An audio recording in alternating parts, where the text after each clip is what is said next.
Welcome to the Dialogue KE. Tonight, we'll be discussing on the state of politics in the country. And to help us dissect this matter, I'm joined by TGN Party Leader Muthiora Kariara. Karibu sana. It's a pleasure to be here, Kennedy. All right, and Esther Nyonja, political analyst. Hi, Kennedy. They say ladies first, but men before. Let me begin with you, Muthiora. We've actually seen the statements by the Azimio leader Raila Odinga saying that he's going to back Kalonzo Musyoka for the 2027 presidency. Yes. But actually today, they released a statement saying that the remarks were actually were not read in the right context. Yes. I don't know what you have to say about that. Are we seeing the 2027 election campaign already starting? Well, the backtracking by Raila Odinga, of course, was expected. For those who have been watching the way he carries himself, there's no way he was going to endorse someone this early in the game.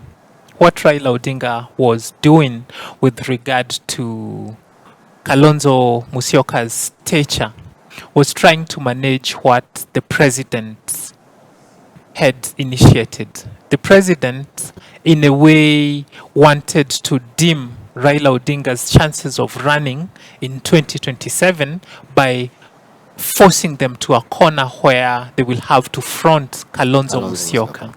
So Raila Odinga came out to read to Kenyans what Kenyans already know, the credentials of Stephen Kalonzo Musyoka.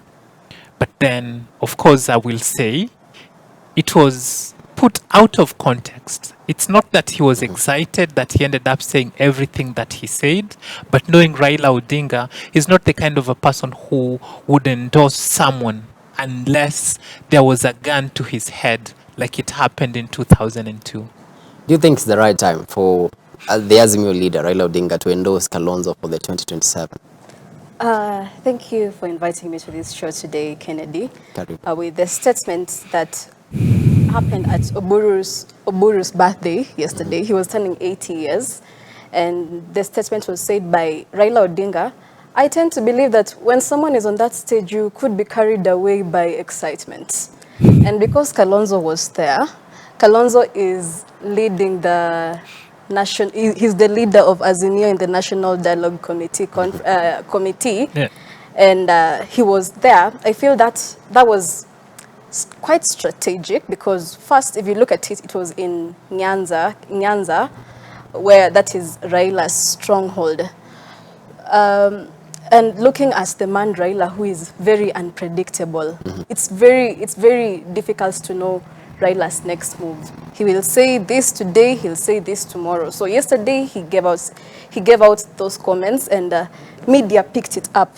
And you know, media also blows up the news everywhere. Just a statement and it's everywhere. So today he released a statement saying that, no, I have not endorsed Kalonzo Musyoka, but I only spoke that way because he's a man of high stature and I respect him. And they even thought that he was the A team, he was the A person for the A person, the A figure for the NADCO. You remember the first team that was there? They said those people were not maybe up to that stature of that committee. So they gave Kalonzo Musyoka. But looking at it also, some people will also analytic and say that it's a measure to keep Kalonzo Musyoka busy and keep him away from, divert him from national politics. Because sitting on that table, sitting on the National Dialogue Committee table, there could be agreements here and here. And to answer your question, it's very early to tell because politics is dynamic and keeps on changing. One day in politics can change a lot. So this is just 1 year into the elections, and we have the next elections in 2027. By 2026, trust me, we'll have seen a shift in everything. So it's too early to tell. Yeah. Maybe I could just give you context into the only time when Raila Odinga actually endorsed someone to run for president, which was in 2002 when he said, Kibaki Tosha. A lot of people imagine that Raila Odinga did it out of his heart, that he was just magnanimous.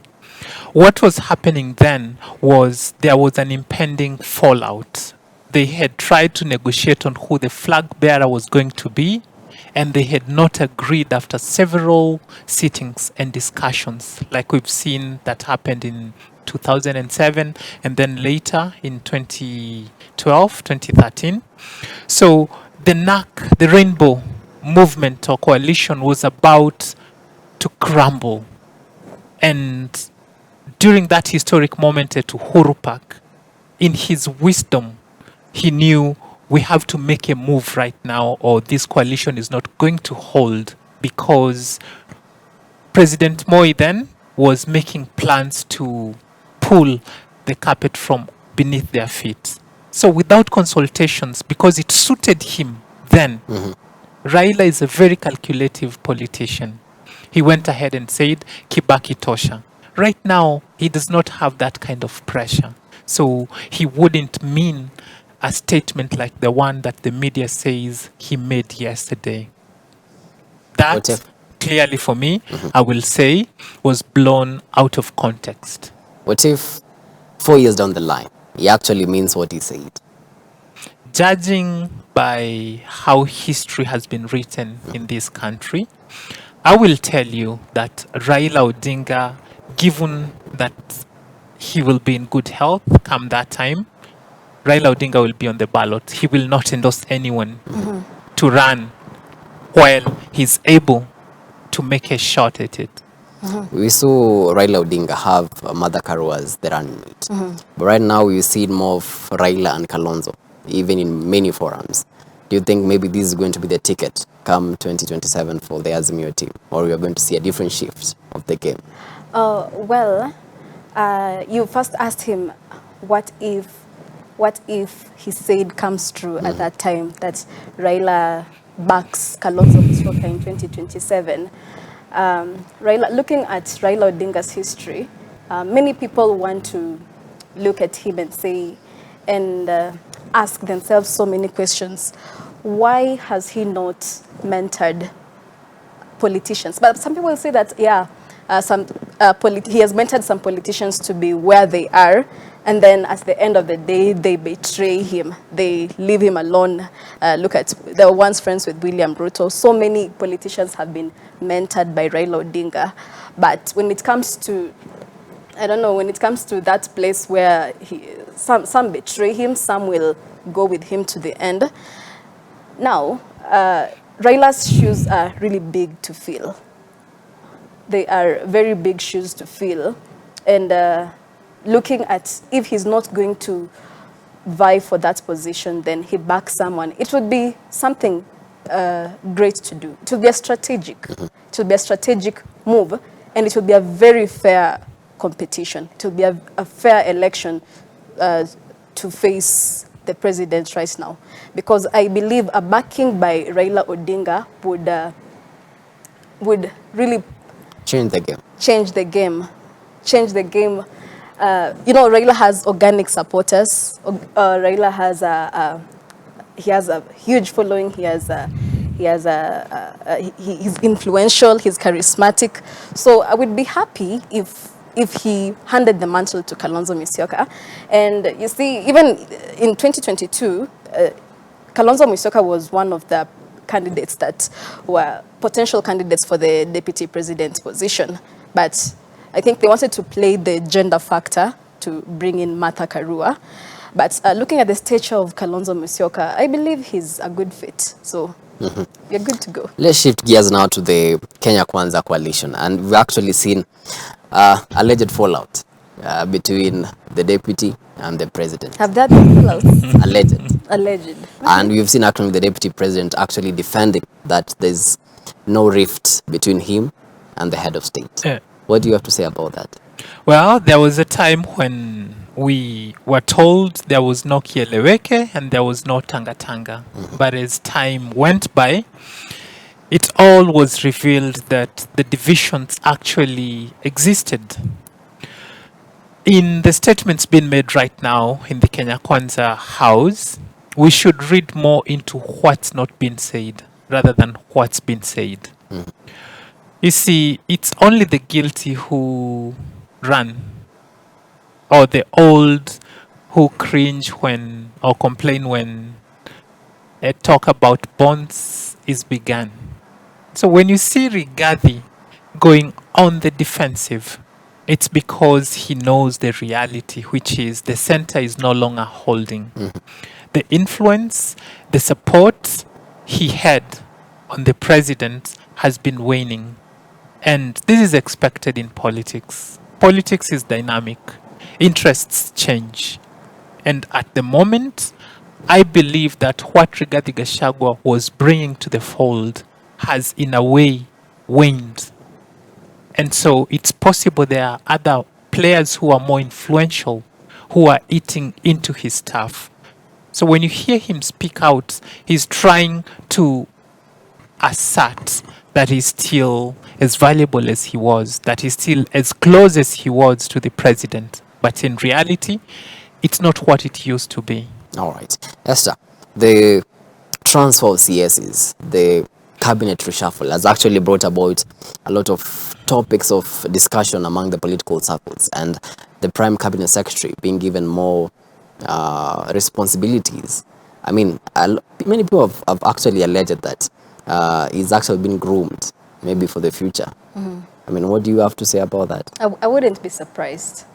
I wouldn't be surprised if that is the strategic move. But talking about the transfer of CSs, I think the problem began at the word go.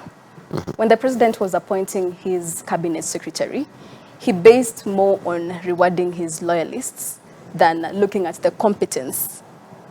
And well, it's accepted because in every election, there are people who support you, and lazima utarudisha huo mkono. So his selection of the problem started on his selection of the cabinet secretaries, and the public did not have confidence with the CSS. You know, that came from the public at the beginning, right? And then with time, the president himself accepted it and said, some of my cabinet secretaries are not competent. They don't even know what they're doing. I know more than you, yes? So, you know, at that point, we expected that the president would reshuffle his cabinet and maybe bring a team of new technocrats, or maybe people who are more skilled, people who will portray public confidence with the executive, with the presidency. But now he reshuffled it. So the same people from here to here. And of course, it's power play, because we cannot play utopian kind of politics where everything is perfect, that the technocrats are in the right positions. As I said, loyalty has to play. So maybe some people played a role somewhere. I always ask myself, Moses Kuria has to be there. You see, he's like the weapon. He has to be somewhere. So I don't think the president can wake up and say, Moses Kuria, go home, you know, because he's looking at what he wants in the future. And now, Musalia Mudavadi being given that position for the Prime Secretary, Prime Cabinet Secretary, and also the Minister for Foreign Affairs and Diaspora Affairs. Well, it could be that I wouldn't be surprised when come 2027 and the dynamics change and he's now somewhere, and now he looks at Ndindi Nyoro and says, Ndindi Nyoro, come and occupy this. And as you asked him about Rigathi Gachagua, I agree with him, because you see, when the president got support from Central Province, there was a tough tussle between Kithure Kindiki and Rigathi Gachagua, and it went to Rigathi Gachagua. So, but I really feel, I want to believe that most of the votes from Central, from the mountain, were brought by Ruto himself. Maybe Rigathi played a part. He played a part, but most of them came from Ruto himself. And now, as he has said, he's trying to find his relevance, because he's in that position and his relevance is wearing off. Yes? And you know, Rigathi Gachagua he says he's a truthful man. So he speaks this way, he speaks about the serikali ni ya shareholders, and the president says. So you mean that Ruto could have won the elections without even having the support of Rigathi Gachagua? I want to believe so. I really want to believe so. Because, Ruto is a charismatic leader also. Ruto is is he the first president who has gone to Nyanza province? He has gone to Nyanza province himself, and he's trying to woo Nyanza province. And Nyanza province has been a no-go zone for other presidents because it has been a Raila zone. But Ruto has had the confidence to step there. And he, even before he chose his deputy at that time, he had the masses, he had the following, he had people at heart because of his ideologies. So I want to believe whether he chose who, Ruto got the presidency solely. He needed the support, yes, but the most of the votes were from Ruto himself. So Rigathi Gachagua played a small part in it, or maybe played a big part in it, but now getting there, he's worried that maybe my relevance is waving off. And looking at the trend, you see, things tend to repeat themselves. During the previous tenure, the president, it got to a point where the president and the deputy president lost touch, yes? And now at this time, Rigathi's baby is looking at, if you did that to him, then you can also do that to me. So he's looking at it and saying, wacha pia mimi nipange watu wangu hapa na hapa, so that kiumana, plus you play actually safe. Calling out for Mount Kenya region leaders meeting. Yeah, so meaning maybe he's mobilizing the bucket. And in politics, you play safe. You can't just go there and sit and say, I'm comfortable. You never know what is going to happen. So you have to have a backup plan. So maybe something is cooking and we are yet to see. All right. Time can tell. And why do you think presidents and their deputies actually come at a point whereby things are not working? It's all about ambition, because right now Rigathi Gachagua is number 2.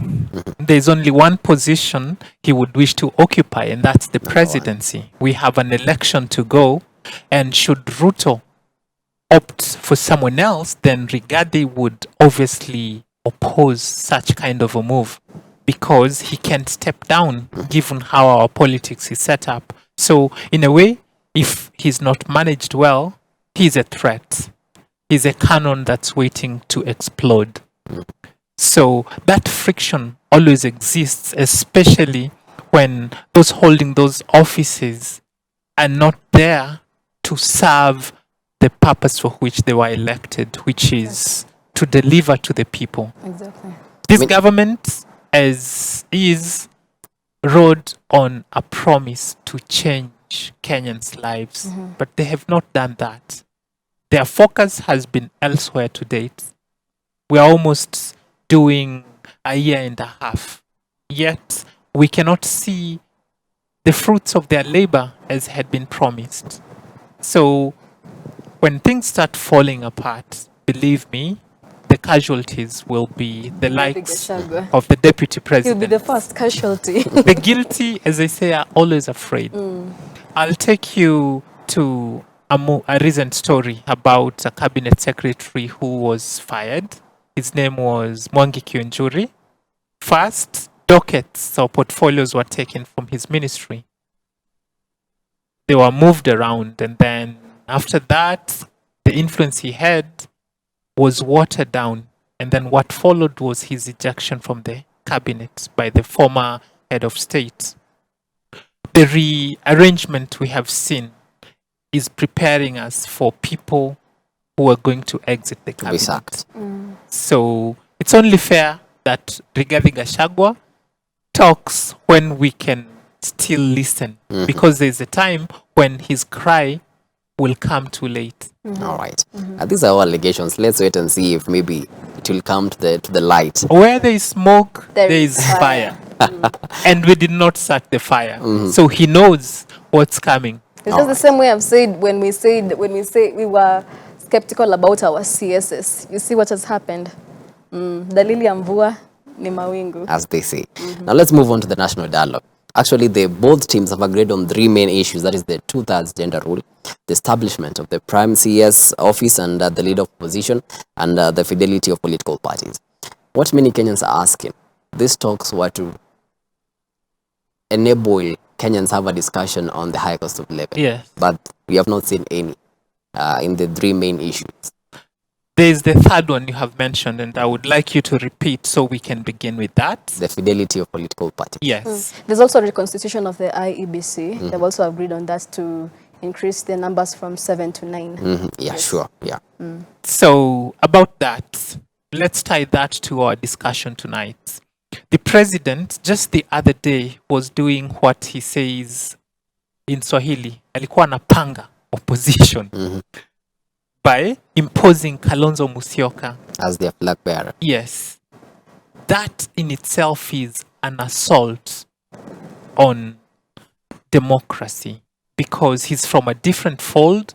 So when his actions seem or can be assumed to be undermining what others are trying to do, then we must ask, is he really defending and protecting our constitution? So the teams on the ground or doing these talks may agree, but when the principals are of a different mind, these talks are really about nothing. Which is why the most important thing, which was to come up with a way to reduce the cost of living, is no longer important. So there are those issues over which they have agreed. We know we have a government that went around saying how they would not create positions for a few individuals. Yet, right now, of the three issues, a third of them involves creating plum positions for individuals. Yet, we know even when these positions are created, they're not going to assuage the suffering of the common Kenyan. So, we are glad that we no longer have protests every week. We have calm. People have gone back to what brings bread to the table. But then these talks are really about nothing.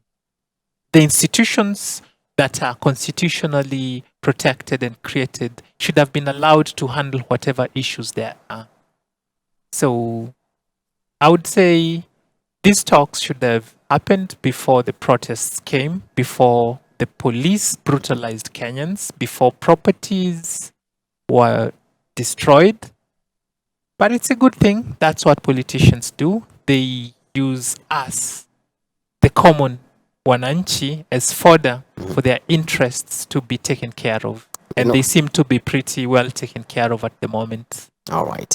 Esther, do you think the national dialogue is actually diverted from the main agenda? I'll start from here. I'm a student of political science, and John Locke is a theorist who gave his theory on social contract. A social contract is an agreement between the people. You are born into an archaic situation, an archaic state, lawlessness, nothing. But now, for there to be an organization, there has to be an agreement between the rulers and the ruled. So the ruled give the rulers authority, the contract to rule them, but within powers, within some power. That's why we have the legislature, and that's the kind of democracy we have in our country here. Okay, so the national dialogue is a tested and true medium of conflict resolution. It's not happening for the first time in Kenya. It is not an idea that was brought by someone in Kenya because something happened. We've had national dialogues in Tunisia. We've had national dialogues in Sudan, and the national dialogues, they tend to give a pathway of a more formalized process where there is a threat of political legitimacy. For example, in Colombia, the government had to sit with the military and come up with a national dialogue to restore democracy in the country, okay? So a national dialogue will bring out a more formalized process so that we don't go to the streets. We can use committees, we can use referendums, we can use high-level consultations. And now in Kenya, we have a committee, the National Dialogue Committee. So I wouldn't say it is it is, I wouldn't put it on the side and trash it and say it's useless and what, because you see what was happening before the National Dialogue Committee. Our democracy was being threatened. Stability was being threatened. There could be no, even if you talk about cost of living, we reported losses during the demonstrations. And for anything to thrive, for the president to work well, he needed a stable environment. And for him to get into government, he cannot overlook what anything that could happen. So he had to step up and bring up this National Dialogue Committee that has constituted of the first one failed, the bipartisan talks failed, and now we had the National Dialogue Committee.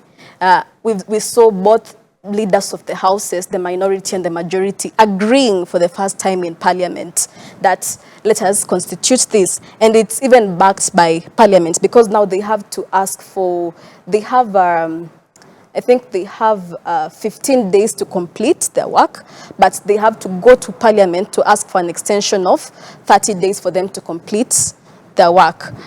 And so it's being backed by parliament. So it's a formalized process of cooling down things, as it should be. I wouldn't say this is political.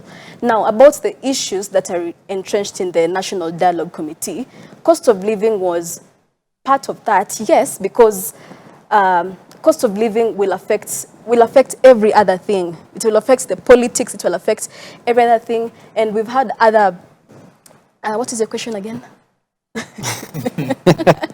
I've gone and lost it. But I would say the issues in the National Dialogue Committee, they're supposed to provide a pathway for a pathway or a way forward for what happens in Kenya after every 5 elections, after every 5 years after elections, okay? Because actually the main aim was the high cost of living, to address that. No, the main aim was not high cost of living.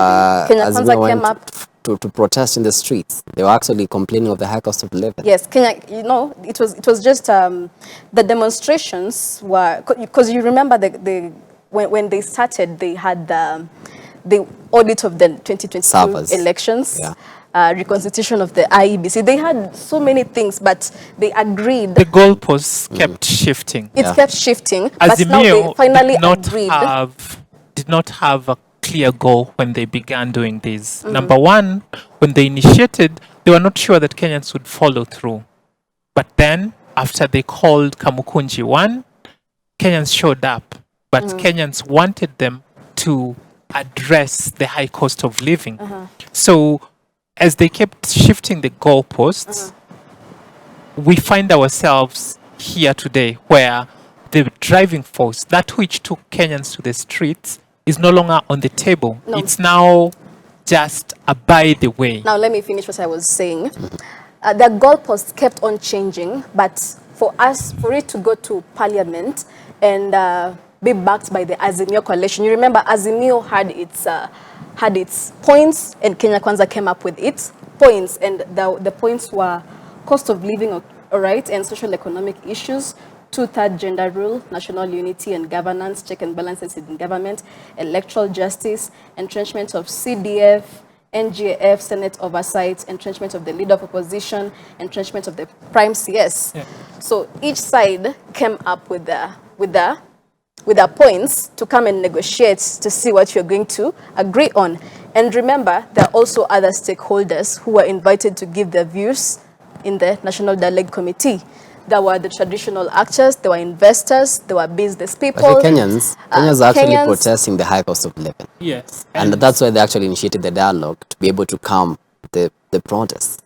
And so Kenyans are wondering, why did you leave the high cost of living from these discussions? But how would you protest about high cost of living in the streets? And you saw what was happening in the streets. But that was the reason Kenyans went to the streets, so that the government puts in place measures that will reduce the cost of living. You know, you've seen people like Eric Omondi protesting about cost of living, and they were being arrested. But now, we had to have a more formalized process of protesting. In that formalized process, the main agenda should have remained. Item number 1 should have been cost of living. You see, just a few days ago, the cost of fuel went up. As these talks are going on, is that an indication that these talks do not hold any sway? And now, if you remember, the Kenya Kwanza side were adamant about including cost of living in the talks. You remember that? Because they said you cannot discuss cost of living on a round table. You talk about the cost of fuel. There are so many factors that are leading to the high cost of fuel, which it's practical because you see the war in Russia and Ukraine has led to the demand of oil and the demand of oil from the OPEC countries. And we are at the mercy of the OPEC countries. We do not produce our own fuel. So when you want... I beg to differ with you. We are past the point where we can be nice about what's happening globally. We know the measures that the Kenya Kwanza government has instituted have burdened Kenyans more than any other government has. Whatever is happening in other countries is being addressed given the circumstances of those countries. But in our country, we have seen heavier taxation. We have seen a government go on as they spend as if we are a very rich nation. Yeah, like right now, our president is away.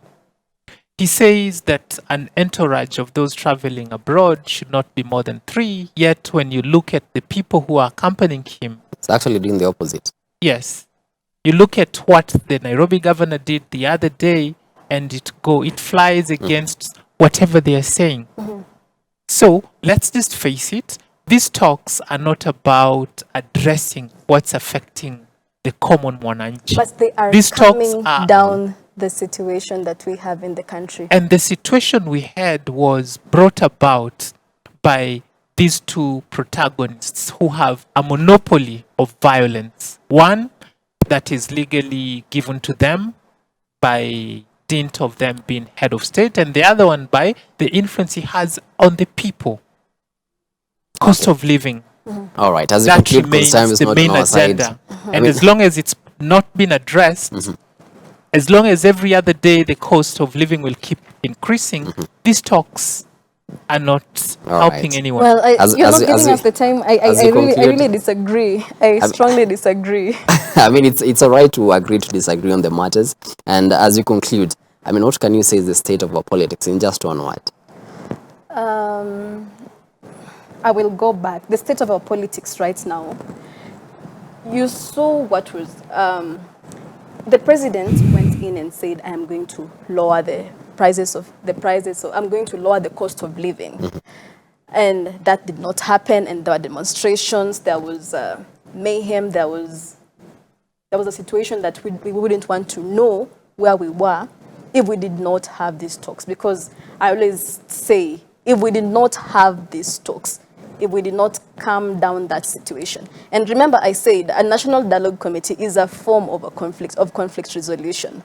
So if we used that tool to get to some stability, because at where we were bad. So how can you describe the state of our politics in just one word? My director is shouting on my ears. I need to end the conversation. Let's give the NADCO time. It has been given teeth to formulate things that I feel will help us move forward. All Like right. at least agreeing on seeing these two people who could not face each other sit somewhere and agree gives me a sign of hope. All right, So a sign of hope. It's hopeful. We are All right. hopeful. Muthiora, as you conclude, We are in a lull, political lull, where we don't have a lot of activity. That's how come topics such as endorsing a presidential candidate 4 years before the election seem to be spicy. This lull is causing people like Rigathi Gachagua to sit on edge. But soon things are going to pick up, and then that's when the rubber will hit the road and All right. things will come to the fore. People are planning. It's not about service delivery, it's about winning the 2027 election. IEBC needs to be reconstituted properly. Our law provides for how that should happen. I wish we did not step back to these talks we are having right now, because this is including a few individuals and excluding all the others. All right, I Well, guess. if you give me more time, I will talk about cost of living and price of fuel. But I now guess you next put time it we'll in have short. we'll have that conversation in our next discussion. I'll be pleased to invite you again, and of Alright. course Muthiora Karriara, as we discuss on these matters of national importance. That has been Muthiora Karriara, the party leader of TGN, and of course our political analyst Esther Nyonje. Thank you so much for your time. And thank you so much to our viewers for watching the Dialogue KE. On behalf of the whole team that made this broadcast a success, have yourself a blessed night. My name is Kennedy Kimani, and Boniface Murithi has been my co-presenter on the sign language interpretation.